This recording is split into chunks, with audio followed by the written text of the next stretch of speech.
a Voltaren mi dicono sì, Fluifort. Ci provo. Poi tac, piglierina.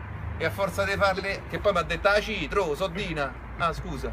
E a forza di farle serenase in un Actimel mi so busco panno un bronchenolo. Ma non senti che freddo, fa 0 gradi, oh. Non fa bene a gol. Oh, te ci ridi, ma non me flector per l'artrosilene. Ma proprio lì, Enantium. Ma un Malox che mi augmentino in un moment. Mi dicono che aspirina, mando vivi, VVC. La Sonil. Che? Yodo-san. Ma fatemi il plasillo. Non vedi che Gentaline che gira? Questi non capiscono niente, capiscono. Io sto al multicentrum, oh. Con la scritta attenti al canesten. Lo vedi? Pigna, via qua. È buona, muove la Codex. Sto in una via dritta, Viagra. Ciao.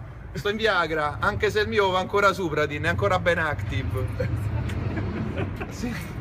Sto con Valeriana, che quando mi fissan mi fa venire l'ansiolin. Infatti gli dico, ma st'amore che te lo do a fa?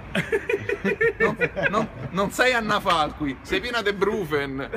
Però quando mi dice resti Voil, è la luce dei miei occhi.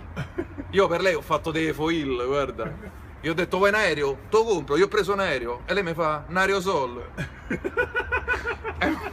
E beh, è meglio un aerosol che Isomar. Stavamo nella stessa Aulin. Sì, anche se lei in preparazione H.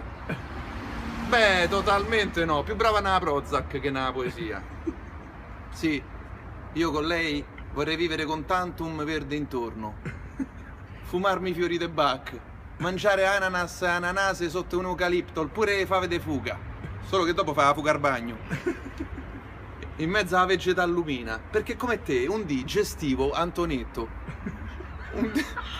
un locale coi tavor de fuori, più che altro guarda come stanno, state tutti fuori coi tavor, ma coi tampax che corrono ho dovuto chiudere. Così in un modo o in un altro per fare la vita più Xanax, speriamo che non mi pento dalle Nevalium la pena, Optalidon panno all'estero. Ah raga, che vedo di? Enteron germina. Ciao.